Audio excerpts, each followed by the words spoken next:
I welcome you all to this channel. जैसा आप जानते हैं, इस चैनल पर आपको इकोनॉमिक सब्जेक्ट से रिलेटेड वीडियोस मिलती हैं, जिसमें क्लास 9th, 10th, 11th और 12th सीबीएसई बोर्ड की कंप्लीट सिलेबस वीडियोस अवेलेबल होती हैं। इन सभी वीडियोस को फ्री ऑफ कॉस्ट पढ़ने के लिए आपको ये चैनल सब्सक्राइब करना है, तो आप इसे सब्सक्राइब करें और साथ में बेल आइकन का जो बटन है उसे भी दबाएं, ताकि जो भी लेटेस्ट वीडियोस इस चैनल पर अपलोड होती है वो आप तक पहुंच सके। आप अपनी जो फीडबैक है उसको भी कमेंट सेक्शन में लिखकर ज़रूर भेजें, ताकि आपकी रिक्वायरमेंट के हिसाब से कंटेंट को और बेटर किया जा सके। Thank you. I welcome you all in this class. Topic for discussion in this class is causes of poverty in India. Bharat में गरीबी के क्या कारण हैं, उसके बारे में हम यहाँ डिटेल में डिस्कस करेंगे। तो जैसा कि आप जानते हैं, पिछले वीडियोस में हमने ये पढ़ा कि पॉवर्टी लाइन क्या है, इंटरस्टेट डिस्पैरिटीज़ पॉवर्टी में क्या होती हैं, ग्लोबल पॉवर्टी सिनेरियो क्या है, पॉवर्टी का अर्थ क्या है। इन सब चीज़ों को हम डिटेल में पिछले वीडियोस में डिस्कस कर चुके हैं। तो आप समझते हैं कि गरीबी के कारण क्या हैं, गरीबी क्यों होती है। इसको हम भारत के संदर्भ में पढ़ेंगे कि भारत में गरीबी क्यों है। तो इसमें पहला कारण है ब्रिटिश रूल इन इंडिया। जैसा कि आप जानते हैं कि ब्रिटिशर्स ने काफ़ी लंबे समय तक भारत पर शासन किया, और उस दौरान ब्रिटिश सरकार ने जो भारत में उस समय शासन कर रही थी, उसने कई तरह के ऐसे षड्यंत्र रचे, ऐसी पॉलिसीज अडॉप्ट की जिससे हमारे देश को, हमारी देश की इकोनॉमी को बहुत ज़्यादा नुकसान हुआ। सोची समझी साजिश के तहत उन्होंने हमारे हैंडीक्राफ्ट को ख़त्म कर दिया। हमारे जो हस्तशिल्प थे, जो कारीगर थे, उनका रोजगार छीन लिया गया। ब्रिटिश रूल से पहले इंडिया का जो ट्रेड था वो वर्ल्ड फेमस था। पूरी दुनिया में इंडियन प्रोडक्ट्स की डिमांड हुआ करती थी। हमारा हैंडलूम बहुत ही फेमस था। हाथों से बनी हुई चीज़ें विदेशों में उसकी भरमार थी, उसकी मांग की। तो इंडिया प्रॉस्पर्स था ब्रिटिश रूल के आने से पहले। लेकिन ब्रिटिशर्स ने अपने बेनिफिट के लिए इस तरह की पॉलिसीज अडॉप्ट की, जिससे हमारा हैंडलूम नष्ट हो गया। सबसे पहले उन्होंने ब्रिटिश इंडस्ट्रीज में बनने वाली जो चीज़ें थी उनको भारत में बेचना शुरू किया। वो भारत से कच्चा माल इंपोर्ट करते थे और फिनिश्ड गुड्स को लाकर हमारे देश में बेचते थे। जो तैयार माल था उसको हमारे देश में बेचते थे। अब ब्रिटेन में इंडस्ट्री स्थापित हुई थी, तो इंडस्ट्रियल जो गुड्स थी वो ज़्यादा अच्छी दिखती थी, अच्छी क्वालिटी की लगती थी हैंडलूम से। तो लोग जो हैं, हमारे देश के लोग भी मशीन मेड गुड्स के फ़ैन हो गए। उन्होंने ब्रिटिश इंडस्ट्रीज में बनी हुई चीज़ों को यूज़ करना ज़्यादा शुरू किया, और हमारे हैंडलूम्स की डिमांड हमारे देश में भी कम हो गई। साथ ही हैंडलूम्स जो हम लोग एक्सपोर्ट किया करते थे उस पर भारी टैक्स लगा दिए ब्रिटिश गवर्नमेंट ने। उससे वो चीज़ें महंगी हो जाया करती थी, और विदेशी बाजार में उसकी जो डिमांड थी वो कम हो जाती थी। इस तरह धीरे धीरे हैंडलूम जो था हमारा वो डिस्ट्रॉय हो गया, और बहुत सारे लोगों का रोज़गार ख़त्म हो गया। तो उससे बेरोज़गारी बढ़ी, और बेरोज़गारी बढ़ने से गरीबी भी बढ़ी। तो इस तरह से ब्रिटिश गवर्नमेंट ने हैंडलूम्स को नष्ट किया, और साथ ही जैसे टेक्सटाइल जैसी इंडस्ट्री जिनको स्थापित किया जाना चाहिए था, उसको भारत में उन्होंने स्थापित नहीं किया। तो ब्रिटिश गवर्नमेंट की जो डिस्क्रिमिनेटरी पॉलिसीज रही, उसके कारण जो है भारत में बेरोजगारी बढ़ी और उसकी वजह से जो गरीबी थी उसमें बढ़ोतरी हुई। और इसके साथ ही हमारे देश में जो इकोनॉमिक ग्रोथ रेट थी वो बहुत ही कम हुई उस ड्यूरेशन में, लेकिन पॉपुलेशन जो है वो काफ़ी तेज़ी से बढ़ी। भारत में जो जनसंख्या है उसमें काफ़ी तेज़ी से वृद्धि हुई है। तो जनसंख्या के बढ़ने से भी बहुत तरह की समस्याएं पैदा होती है। जितने ज़्यादा लोग होंगे उतना ही उनमें रिसोर्सेज का हिस्सा कम आएगा, रिसोर्सेज का बंटवारा जो है वो सही नहीं हो पाता है, उनके हिस्से में कम रिसोर्सेज आते हैं। और वैसे भी हमारे यहाँ रिसोर्सेज सही तरीके से डिस्ट्रीब्यूटेड ही नहीं है, लेकिन इसको हम अगले पॉइंट में डिस्कस करेंगे। तो यहाँ पर बात है कि पॉपुलेशन भी काफ़ी तेज़ी से बढ़ी, लेकिन उसके मुकाबले जो इकोनॉमिक ग्रोथ रेट थी वो काफ़ी कम रही। इस वजह से जो हमारी प्रति व्यक्ति आय भी है वो भी काफ़ी कम भारत में रही है। और प्रति व्यक्ति आय कम होने का मतलब है कि गरीबी का बढ़ना। तो इस तरह से हम कह सकते हैं कि ब्रिटिश रूल का एक बहुत बड़ा रोल रहा है भारत को गरीब बनाने में। तो जैसा कि हमने स्टोरी ऑफ विलेज पालमपुर में पढ़ा था ग्रीन रेवोल्यूशन के बारे में, तो भारत में 1960s में 67-68 में भारत में हरित क्रांति की घटना घटी। हमने मॉडर्न फार्मिंग को शुरू किया, मशीनरी का इस्तेमाल बढ़ा एग्रीकल्चर सेक्टर में, ट्रैक्टर्स, हार्वेस्टर्स, थ्रेशर्स। इसके अलावा हाई यील्डिंग वैरायटी सीड्स, उन्नत किस्म के बीजों का इस्तेमाल होना शुरू हुआ। केमिकल फर्टिलाइजर्स, पेस्टिसाइड्स, इंसेक्टिसाइड, इनका इस्तेमाल बढ़ा। तो इससे देश के कुछ हिस्सों में काफ़ी ज़्यादा सुधार देखने को मिला एग्रीकल्चर प्रोडक्शन के मामले में, और ख़ास करके पंजाब, हरियाणा और वेस्टर्न पार्ट ऑफ यूपी, इसमें काफ़ी ज़्यादा इम्प्रूवमेंट देखने को मिला है। तो इन स्टेट्स में गरीबी में कुछ कमी आई है और उससे कुछ हिस्सों में गरीबी जरूर कम हुई, लेकिन ग्रीन रेवोल्यूशन से सबको बेनिफिट नहीं हुआ क्योंकि इसका अनइवन स्प्रेड था। आप देखते हैं कि जो शुरुआती दौर था उसमें सिर्फ 2 या 3 स्टेट्स में ही इसका अच्छा असर देखने को मिला। तो ज़्यादातर स्टेट्स में ग्रीन रेवोल्यूशन का इम्पैक्ट नहीं रहा, तो उससे भी जो आय बढ़नी चाहिए थी वो नहीं बढ़ पाई। और साथ ही जितने भी लोग काम की तलाश में थे, नौकरी ढूंढ रहे थे, उन सबको काम नहीं मिल पाया। तो एग्रीकल्चर सेक्टर में जो काम होना चाहिए था उतना काम नहीं हुआ भारत में। आज भी हमारी मोर देन 50% ऐसी ज़मीन है पूरे भारतवर्ष में जो एग्रीकल्चर लैंड है, जिस पर परमानेंट मीन ऑफ इरिगेशन नहीं है, सिंचाई के साधनों का अभाव है।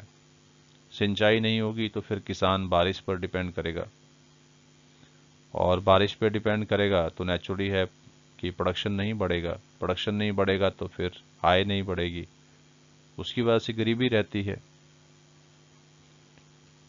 तो कृषि के क्षेत्र में ज़्यादा अच्छा काम नहीं हुआ हमारे देश में, और ग्रीन रेवोल्यूशन जो आई है उससे कुछ बेनिफिट जरूर हुआ है, लेकिन अल्टीमेटली उसका जो बेनिफिट है वो सबको प्राप्त नहीं हुआ। इसीलिए बहुत सारी स्टेट्स में अभी भी गरीबी बनी हुई है। गरीबी का अगला कारण है इनकम इनइक्वालिटीज। भारत में आय की असमानता बहुत ज़्यादा है, इनकम डिस्ट्रीब्यूशन बहुत ज़्यादा अनइक्वल है। कुछ लोगों की आमदनी बहुत ज़्यादा है और देश का एक बहुत बड़ा हिस्सा ऐसा है जिसके पास बहुत कम आमदनी है। और इसका कारण है कि जो लैंड डिस्ट्रीब्यूशन है देश में वो सही तरीके से नहीं हुआ है। समाज का कुछ हिस्सा ऐसा है जिसके पास बहुत बड़ी बड़ी लैंड होल्डिंग्स हैं। पॉपुलेशन का बहुत थोड़ा हिस्सा ऐसा है जिसके पास लैंड रिसोर्सेज बहुत ज़्यादा हैं, लेकिन पॉपुलेशन का बहुत बड़ा हिस्सा ऐसा है जिसके पास या तो लैंड रिसोर्सेज हैं नहीं या फिर बहुत ही कम है। इन दोनों ही तरह के लोगों का परसेंटेज बहुत ज़्यादा है, जिनके हिस्से में रिसोर्सेज या तो बिल्कुल भी नहीं है या फिर है तो बहुत थोड़े हैं। तो ये पॉपुलेशन बहुत बड़ी है हमारे देश में, और ऐसी पॉपुलेशन जिसके हिस्से में लैंड रिसोर्सेज है ही नहीं, वो लगभग 30% के आसपास है। तो अब ये लोग कैसे गुजारा करेंगे जिसके पास ज़मीन है ही नहीं? और ये जो पॉपुलेशन है वो शिक्षित भी नहीं है, इनका हेल्थ भी अच्छा नहीं रहता है, तो ये बाकी जो नॉन फार्मिंग एक्टिविटीज़ है उससे भी आमदनी कमा नहीं पाते हैं। तो एक तरह से लैंड रिसोर्सेज का अनइक्वल डिस्ट्रीब्यूशन होना ये बहुत बड़ा कारण है गरीबी का। हालांकि अगर सरकार ने इसमें एक पॉलिटिकल विलनेस दिखाई होती तो शायद स्थिति और बेहतर हो सकती थी। अगर लैंड रिसोर्सेज को सही तरीके से डिस्ट्रीब्यूट किया गया होता तो फिर पिक्चर कुछ और होती देश की। देश में आज गरीबी इस तरह से इतनी ज़्यादा नहीं रहती। इसके साथ ही जैसे आप जानते हैं कि जो स्मॉल फार्मर्स होते हैं, जो छोटे किसान हैं, जिनके पास बहुत छोटी छोटी लैंड होल्डिंग्स हैं, लेस देन 2 एकड़्स, उनके पास पैसे की वैसे ही कमी रहती है। अब उनको खेती बाड़ी करने के लिए, एग्रीकल्चर इनपुट्स खरीदने के लिए, I mean HYV seeds, fertiliser, insecticide, pesticide, इन सब चीज़ों को खरीदने के लिए उसके पास पैसे की ज़रूरत है। पैसा उसके पास होता नहीं है, तो फिर उसको उधार लेना पड़ता है पैसा, मनी लेंडर से, ट्रेडर से। तो पैसा उसको जो मिलता है वो बहुत ज़्यादा ऊंची ब्याज की दरों पर मिलता है, रेट ऑफ इंटरेस्ट बहुत ज़्यादा होता है, और ब्याज की दरें ऊंची होने के कारण उसका काफ़ी ज़्यादा एक्सप्लॉयटेशन होता है। उसके पास जो इनकम आती है या जो फसल आती है उसको मजबूरी में वो कर्जा वापस करने के लिए बहुत ही कम कीमत पर बेचनी पड़ती है, उसको उसमें प्रॉफिट नहीं होता है। बहुत सारे फार्मर इसी वजह से परेशान भी रहते हैं। तो अल्टीमेटली उनकी आमदनी में कुछ ज़्यादा इजाफा नहीं होता है, इसलिए वो लोग गरीबी रेखा की तरफ चले जाते हैं। तो इस तरह से हम कह सकते हैं कि पैसा उधार लेना और उसको फिर वापस करना, इसमें उनकी इनकम का बड़ा हिस्सा चला जाता है और उनके पास जीवन निर्वाह के लिए भी कुछ बचता नहीं है, इसलिए ज़्यादा लोग गरीब रह जाते हैं। गरीबी का एक और कारण है socio cultural and economic factors. हमारे देश में बहुत सारी ऐसी प्रथाएं हैं, ऐसे रीति रिवाज बने हुए हैं, ऐसा एक संस्कृति बनी हुई है कि जिसमें बहुत सारा खर्चा करना पड़ता है। जैसे किसी का विवाह होता है तो उस पर बहुत सारा खर्चा होता है, किसी के घर में बच्चे का जन्म हो गया या किसी सदस्य की मृत्यु होगी तो बहुत सारे धार्मिक रीति रिवाज हैं, उसमें बहुत सारा खर्चा करना पड़ता है। बहुत सारे धार्मिक अनुष्ठान भी होते हैं, उनमें बहुत सारा खर्चा करना पड़ता है। अब जो व्यक्ति अमीर है, वेल टू डू है, उसके लिए कोई समस्या नहीं है, वो इजीली मैनेज कर लेता है इन चीज़ों को। लेकिन जो गरीब आदमी है उसके ऊपर फिर समाज का प्रेशर रहता है, उसके पास पहले से आमदनी नहीं है,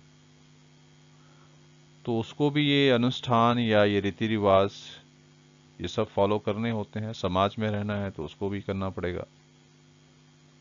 तो वो भी देखा देखी में उन चीज़ों को करने के लिए बहुत सारा कर्जा ले लेते हैं लोग। कर्जा लेने के बाद फिर वो वापस कर नहीं पाते उसको, तो ज़मीन तक भी कई बार बेचनी पड़ती है। और कर्जे से कोई भी काम करेंगे तो नेचुरली है नुकसान तो होगा। तो हमारे देश के लोगों में ये भी एक बहुत बड़ी समस्या है कि वो इन चीज़ों की तरफ जो है बहुत सारा पैसा खर्च करते हैं, उसके बाद पैसा वापस करना होता है, उसको वापस कर नहीं पाते हैं, तो बहुत तरह की मानसिक परेशानियों का सामना भी करते हैं, और पैसा ना होने की वजह से फिर आर्थिक तंगी से भी गुजरते हैं, गरीबी का सामना करना पड़ता है। तो जो गरीब लोग हैं उनको तो ये चाहिए कि भाई वो कम से कम खर्चा करे, जो भी रीति रिवाज हैं अगर उनको फॉलो भी करना है तो उस पर खर्चा वो अपनी हैसियत के हिसाब से करे। लेकिन हमारे समाज में भी समस्या है कि दिखावा जो है वो एक बहुत बड़ी बात हो गई है, कि अच्छा अगर उस आदमी ने किया तो मैं कम थोड़े ना हूँ उससे, मैं उससे ज़्यादा खर्चा करूँगा। अब खर्चा किया कैसे है, लोन लिया है, किसी से कर्जा उधार लिया है, अब उस पर ब्याज भी भरना है, ब्याज भी चुकाएगा, उस पैसे को भी वापस करेगा, उसी में कई वर्ष बीत जाएंगे। तो इस तरह से जो है ये जो कुछ रीति रिवाज या प्रथाएं चली आई हैं, इनकी वजह से भी काफ़ी ज़्यादा गरीबी हमारे देश में देखने को मिलती है। अगला जो बहुत बड़ा कारण है वो है पॉपुलेशन एक्सप्लोजन, जनसंख्या विस्फोट। हमारे देश में जनसंख्या बहुत तेजी से बढ़ी है, बहुत ज़्यादा जनसंख्या हमारे देश में हो गई है। जैसा आप जानते हैं 2020 की प्रोजेक्टेड जो पॉपुलेशन है इंडिया की वो 138 करोड़ है, और पूरे विश्व भर में हम नंबर 2 है जनसंख्या के मामले में। पूरे विश्व भर की लगभग 17-18% आबादी हमारे भारत में रहती है, तो बहुत बड़ी जनसंख्या है इस देश में। इकोनॉमिक ग्रोथ में कुछ सुधार हुआ है, बहुत सारा इंफ्रास्ट्रक्चर भी बढ़ा है, बहुत सारी सुविधाएं भारत सरकार की तरफ से दी गई हैं, लेकिन वो नाकाफ़ी है, क्योंकि जनसंख्या इतनी ज़्यादा बढ़ चुकी है। रिसोर्सेज का डिस्ट्रीब्यूशन सही तरीके से है नहीं, ह्यूमन कैपिटल फॉर्मेशन भी कुछ बहुत अच्छी स्थिति में नहीं हुआ है हमारे देश में। तो समाज का एक बड़ा हिस्सा प्रोडक्टिव साबित नहीं हो पा रहा है, इस वजह से भी गरीबी है। और गरीबी का अगला जो कारण है वो है lack of employment in industries. ग्रामीण क्षेत्रों में जैसे आप देखते हैं ज़्यादातर लोग जो हैं वो कृषि के कार्यों में लगे होते हैं, लेकिन जैसा हमने पहले पढ़ा है कि कृषि में डिस्गाइज्ड अनएम्प्लॉयमेंट बहुत ज़्यादा पाया जाता है, अदृश्य बेरोजगारी बहुत ज़्यादा है। बहुत सारे लोग कृषि के कार्यों में लगे हुए हैं जिनकी वहाँ ज़रूरत ही नहीं है। अब उसमें से कुछ लोग शहरी क्षेत्रों की तरफ पलायन करते हैं, शहरों में जाते हैं एक अच्छे भविष्य की तलाश में, कि शहरों में जाएंगे तो कुछ काम धंधा करेंगे, रोजगार कमाएंगे वहाँ जाके। लेकिन शहरों के खर्चे इतने ज़्यादा होते हैं कि फिर उनको वो अपनी कमाई गई आमदनी में उसको पूरा नहीं कर पाते हैं, और फिर उनको मजबूरी में स्लम एरियाज़ में रहना पड़ता है।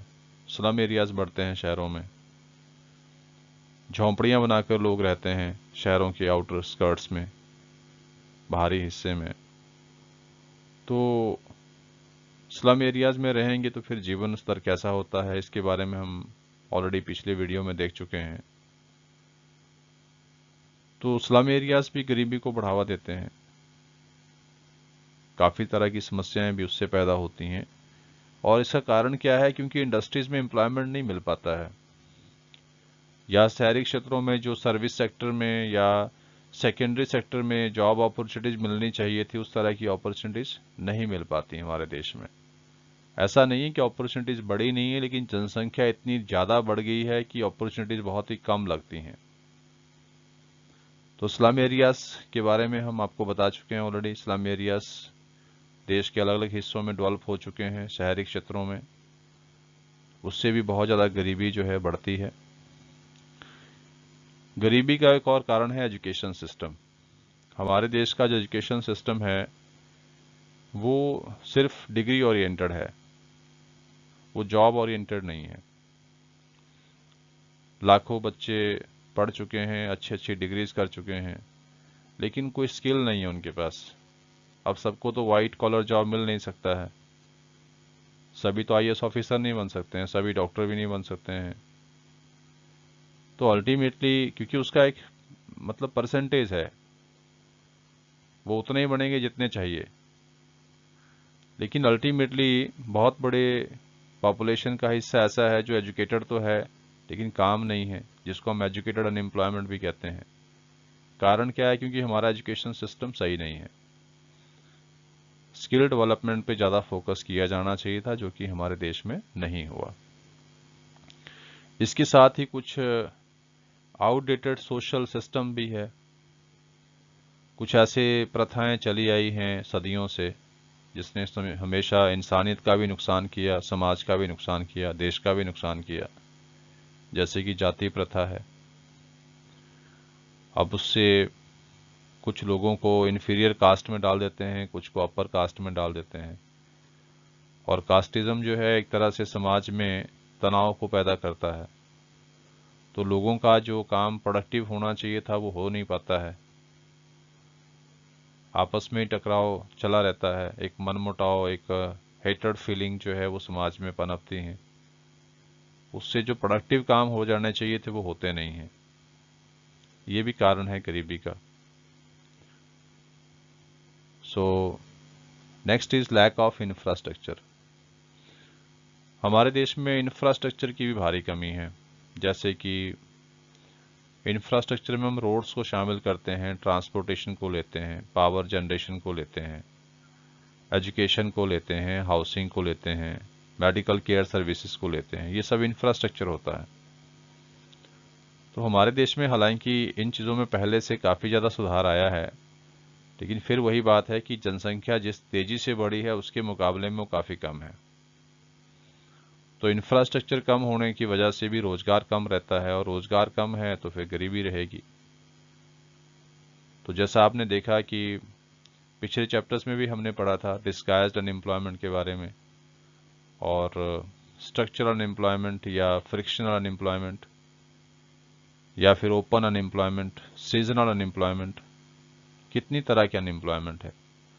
उसमें से आपने डिस्गाइज्ड अनएम्प्लॉयमेंट को पढ़ा था, सीजनल अनएम्प्लॉयमेंट को पढ़ा था, एजुकेटेड अनएम्प्लॉयमेंट को पढ़ा था। तो इस तरह के जब अनएम्प्लॉयमेंट रहते हैं इकोनॉमी में, तो नेचुरली है लोगों के पास पैसा नहीं आएगा, पैसा नहीं रहेगा तो बेरोजगार होंगे, तो गरीब होंगे। तो इस तरह से देश में जो आर्थिक उन्नति है वो नहीं हो पाती है। तो ये कारण थे गरीबी के, जो इनको हमने डिस्कस किया। हालांकि गरीबी में पहले से काफ़ी कमी आई है, and hope for the best in future also. I hope that you like this content. So dear students, if you find this content meaningful and helpful to you, then please share it to other students also, so that they can also be benefited from this. Thank you.